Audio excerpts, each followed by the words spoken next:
बिस्मिल्लाहिर्रहमानिर्रहीम। अस्सलाम वालेकुम डियर स्टूडेंट। आज हम डिस्कस करेंगे ऑर्गेनिक केमिस्ट्री का topic characteristic of organic compound के ऑर्गेनिक कंपाउंड के कौन कौन से कैरेक्टरिस्टिक होते हैं। सबसे पहले हम आते हैं unique property of carbon.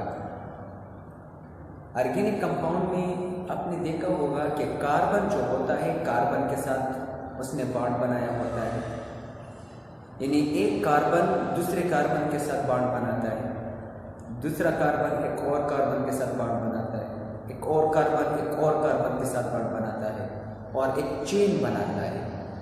Chain में 4 कार्बन भी होते हैं, 5 कार्बन भी होते हैं, 6 कार्बन भी होते हैं, 50 कार्बन भी होते हैं, 100 कार्बन भी होते हैं, 200 कार्बन भी हो सकते हैं। तो ये जो कार्बन और कार्बन आपस में बॉन्ड बनाने की सलाहियत रखता है, इस प्रॉपर्टी को हम क्या कहते हैं? केटिनेशन। केटिनेशन यानी self linkage of the atoms. जब एक जैसे एटम आपस में एक चेन बनाना शुरू करें तो इस प्रॉपर्टी को हम कहते हैं केटिनेशन। तो ऑर्गेनिक कंपाउंड की तादाद इसी वजह से ज्यादा है कि इसमें केटिनेशन पाया जाता है। केटिनेशन फिर रिपीट कर रहा हूं कि वो प्रोसीजर होता है जिसमें एटम्स जो होते हैं आपस में एक चेन बनाना शुरू करें, तो इस प्रॉपर्टी को हम कहते हैं केटिनेशन। तो ऑर्गेनिक कंपाउंड की नंबर 1 प्रॉपर्टी है कि इसमें केटिनेशन होता है, मतलब ये कि कार्बन ने एक चेन बनाया होता है। ये प्रॉपर्टी किसी और एलिमेंट के नहीं है सिवाय सिलिकॉन के और कार्बन के। ये 2 एलिमेंट इसमें ज्यादातर केटिनेशन पाया जाता है। दूसरी प्रॉपर्टी ऑर्गेनिक कंपाउंड की क्या है? आइसोमेरिज्म। आइसो किसे कहते हैं? आइसो मीन सेम, और मेरिज्म किसे कहते हैं? मेरिज्म कहते हैं मॉलिक्यूल को। सो क्या मतलब? डियर स्टूडेंट, कुछ ऐसे ऑर्गेनिक कंपाउंड होते हैं जिसका मॉलिक्यूलर फार्मूला सेम होता है, लेकिन उसका जो स्ट्रक्चरल फार्मूला होता है वो डिफरेंट होता है। तो इस फेनोमेना को हम कहते हैं आइसोमेरिज्म। तो बहुत से ऐसे कंपाउंड है जिसका मॉलिक्यूलर फार्मूला सेम होता है। मिसाल के तौर पर ग्लूकोज है, गिलेक्टोज है, फरक्टोज है। इन तीनों का फार्मूला क्या है? C6H12O6। इसका फार्मूला सेम है, लेकिन इसका स्ट्रक्चर क्या होता है? वो डिफरेंट होता है। तो इस फेनोमेना को हम क्या कहते हैं? आइसोमेरिज्म कहते हैं। डिफरेंट कंपाउंड्स होते हैं, फार्मूला सेम होता है, स्ट्रक्चर डिफरेंट होता है, तो इन मॉलिक्यूल को हम कहते हैं आइसोमर्स, और इस फेनोमेना को हम कहते हैं आइसोमेरिज्म। मिसाल के तौर पर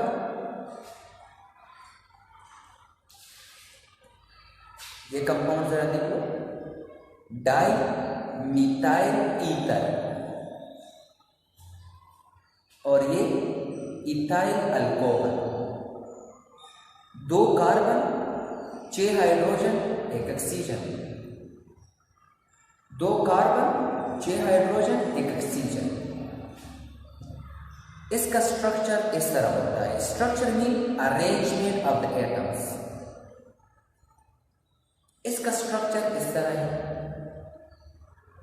तो दोनों का स्ट्रक्चर डिफरेंट है, दोनों का फार्मूला सेम है।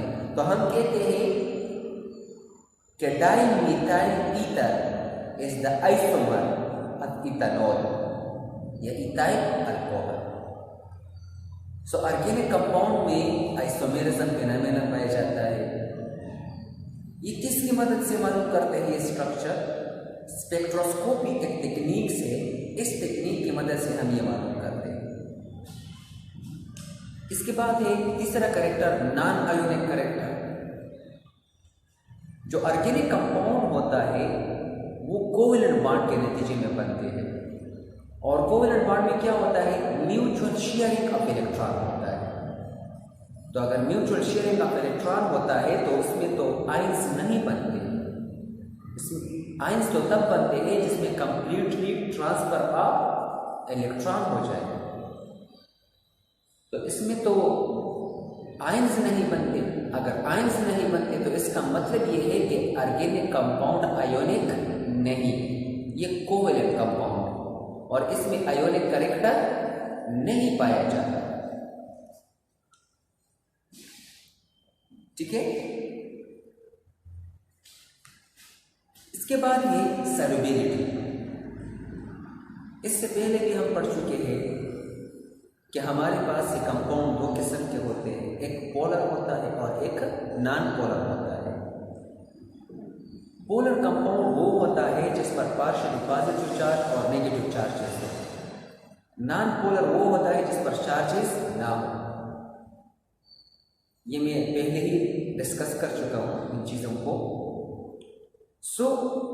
हमारे पास अगर ये नॉन आयोनिक कंपाउंड से ऑर्गेनिक कंपाउंड, तो इसका मतलब ये है कि यह नॉन पोलर भी है। और आप लोग पहले भी पढ़ चुके हैं कि लाइक डिसॉल्व लाइक, यानी polar will be dissolve in the polar and non polar will be dissolve in the non polar. यानी पोलर सॉल्यूट पोलर सॉल्वेंट में डिसॉल्व होगा और non polar solute non polar solvent में dissolve होगा।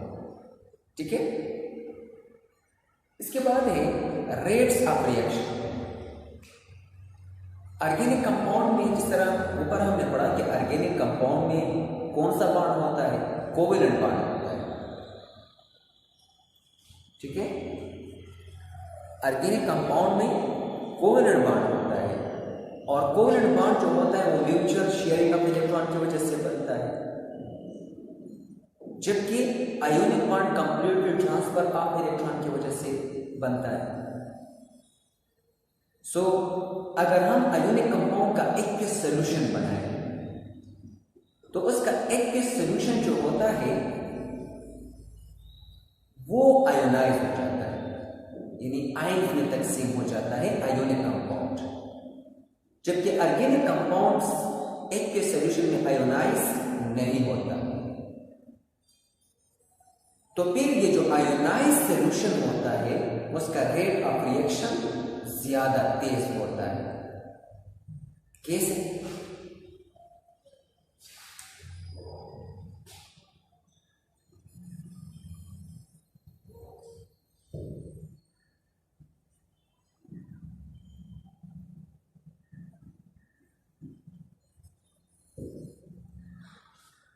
फर्ज कर लेते हैं एक कंटेनर में आपने सोडियम क्लोराइड को डाला हुआ है आयोनाइज हुआ, एक और कंटेनर में सिल्वर नाइट्रेट हमने डाला हुआ है आयोनाइज हुआ, आयोनाइज हो गए। इनके दरमियान बॉन्ड ब्रेक हुआ। जब ब्रेक हुआ, अगर हम दोनों को मिलाते हैं तो सिर्फ और सिर्फ बॉन्ड फॉर्मेशन बाकी है। बॉन्ड तो ऑलरेडी ब्रेक हुआ है, सिर्फ और सिर्फ बॉन्ड फॉर्मेशन बाकी है, तो ये बॉन्ड जल्दी बन जाता है। जबकि ऑर्गेनिक कंपाउंड में तो आयंस नहीं बनते, तो सबसे पहले बॉन्ड को ब्रेक करना पड़ता है और बॉन्ड को ब्रेक करने के बाद बॉन्ड्स को बनना पड़ता है, तो ये ज्यादा टाइम लेता है। इसी वजह से आयोनिक कंपाउंड का जो रेट ऑफ रिएक्शन होता है वो तेज होता है, लेकिन शर्त यह है कि एक्वियस सॉल्यूशन हो। अगर एक्वियस सॉल्यूशन ना हो तो फिर आयोनिक कंपाउंड का रेट ऑफ रिएक्शन तेज होता है।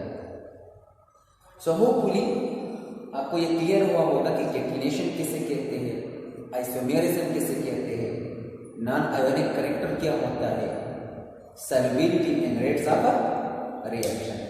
प्लीज इसको राइट कर दे, अपने साथ नोट कर दे। Thank you.